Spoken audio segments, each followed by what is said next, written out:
বাচ্চা জন্ম দিয়েছি নিজে মা হওয়ার জন্য, নিজেকে পরিপূর্ণ করার জন্য, সমাজের মুখ বন্ধ করার জন্য।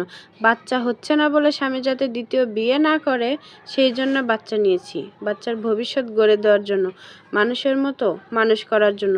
নিজে মরে গেলে অন্তত পৃথিবী যাতে একটা চিহ্ন রেখে যেতে পারি সেই জন্য বাচ্চা নিয়েছি।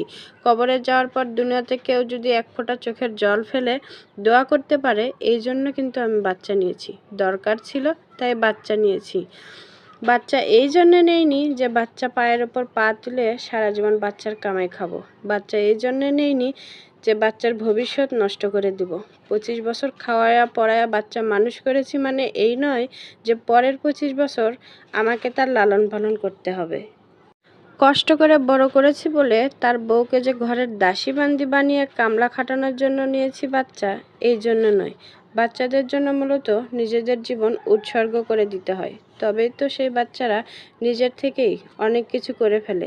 আর যদি বাচ্চার জন্মদানের উদ্দেশ্যই থেকে থাকে যে সব দায়িত্ব তার ঘাড়ে চাপিয়ে দেওয়া, বা সারা জীবন তাকে মানুষ করেছেন বলে তার থেকেও কামাই আশা করেন, তাহলে সেই বাচ্চাটা কখনোই ভালো হবে না। যদি তার ওপর জোর করে দায়িত্ব চাপিয়ে দেন তাহলে দেখবেন সে বাচ্চার দায়িত্ব কেন মা বাবার দিকে কখনোই ঘুরেও তাকাবে না। তাই সন্তানকে ভালো শিক্ষা দিন, ভালোভাবে মানুষ করুন। কখনো তার থেকে কিছু আশা করে যদি সেই সন্তানকে মানুষ করতে যান, সেই সন্তান কখনোই মানুষের মতো মানুষ হবে না।